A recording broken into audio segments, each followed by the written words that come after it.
Você precisa ouvir isso hoje. Seja bem-vindo ao quadro Fala Pastor, onde aqui eu resumo a mensagem ministrada no último domingo em nossa igreja. Vamos lá? E o tema de hoje é: e o culto? Vai bem? O apóstolo Paulo, orientando a igreja de Romanos, no capítulo 12, versículo 1, ele diz: Portanto, irmãos, pelas misericórdias de Deus, peço que ofereçam o seu corpo como sacrifício vivo, santo e agradável a Deus. Este é o culto racional de vocês. Deus nunca pediu perfeição no culto, ele pediu entrega, mas será que o nosso culto, será que a entrega que nós estamos ofertando a Deus tem de fato agradado a ele? O que nós vemos hoje são cultos que Deus tem rejeitado, cultos que não têm agradado a Deus. Nós vemos um tempo em que o culto virou evento e o altar virou palco e a presença virou performance. Hoje Deus está nos chamando de volta à essência, ao culto que nasce da entrega e não da performance. E o primeiro tópico é um apelo desesperador.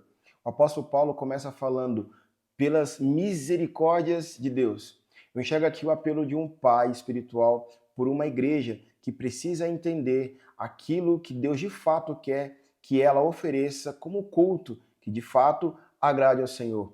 Pelas misericórdias de Deus, ele está implorando para que a igreja, que carece de dar uma resposta coerente a todo o ensino transmitido até ali, em Romanos capítulo 12, consiga exercer um culto que de fato glorifique a Deus. Também é um apelo espiritual de um pai que pede para que seus filhos não se percam mais em nenhum outro tipo de ensino contrário à vontade de Deus. Pelas misericórdias de Deus, ele faz um apelo para que a igreja se atente ao verdadeiro culto que agrada a Deus.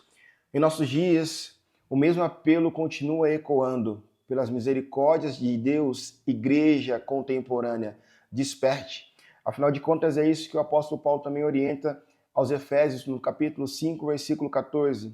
Por isso se diz: desperte você que dorme, levante-se dentre os mortos e Cristo o iluminará. Afinal de contas, o Senhor não espera por plateias, ele espera por pessoas que participem de fato do culto que ele espera. E o segundo tópico é uma oferta voluntária. O apóstolo Paulo ele continua dizendo: ofereçam o seu corpo, entreguem o seu corpo. E essa entrega é uma entrega que não é feita por barganha, não é feita por troca, não é feita por venda ou por compra, pelo contrário. É uma oferta voluntária onde nós nos dispomos a ofertar o nosso corpo como um culto que de fato agrada ao Senhor. E nós temos um modelo maior como exemplo chamado o nosso Cristo.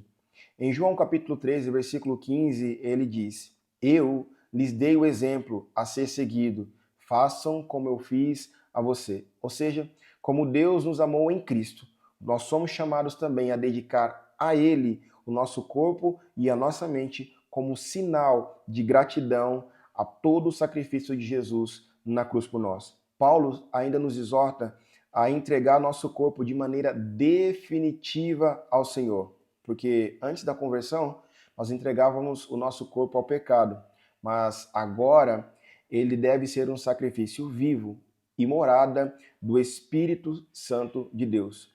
Afinal de contas, o que Deus espera de nós é uma adoração genuína e sincera. E mais do que uma adoração genuína e sincera, ele espera que estes que vão ofertar a ele essa adoração sejam adoradores que de fato entendam aquilo que agrada ao coração dele. Ele continua à procura de pessoas que o queiram de verdade, mesmo em meio a uma geração que tenta, de todas as formas, nos afastar dos princípios que agradam a Deus. E o terceiro tópico é: não é de qualquer forma. O apóstolo Paulo continua dizendo que essa entrega precisa ser um sacrifício vivo, santo e agradável a Deus. Esse sacrifício vivo aponta para uma entrega voluntária e contínua diariamente, onde nós estamos mortificando a nossa carne em benefício de algo que de fato vai deixar Deus feliz. Quando ele diz que esse culto é santo, é porque se trata de algo que é separado. Quando ele diz que esse culto deve ser agradável, ele quer nos ensinar também que não deve ser feito de qualquer forma. E quando ele aponta para Deus, ele está dizendo: esse culto tem destino, e esse destino não tem nada a ver conosco, mas sim com ele. Sabe quando você participa de um culto e você pergunta para alguém que foi à igreja, que visitou, ou alguém pergunta para você, e aí, o que você achou do culto? Talvez estejamos num tempo em que nós precisamos mudar essa pergunta. O que será que Deus achou do culto que nós prestamos a Ele? Quando nós passamos a olhar com essa ótica, com essa perspectiva, nós estamos de fato amadurecendo e entendendo que Deus é quem precisa reconhecer e receber toda a adoração que nós estamos ofertando a Ele. Seja no culto, seja na igreja, seja em casa, seja no trabalho, tudo precisa apontar para glorificar o nome de Deus da forma correta e genuína. Para finalizar, quero falar sobre o culto que está além das quatro paredes.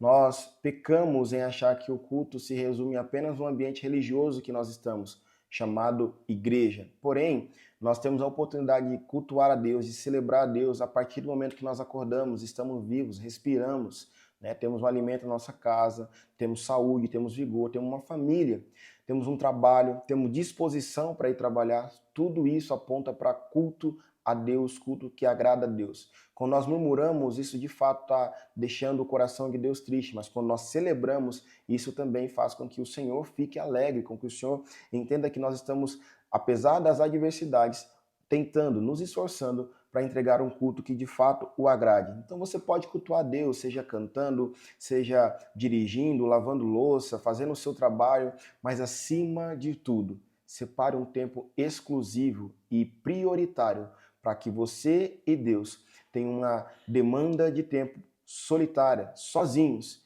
para que esse culto tenha ainda mais intencionalidade.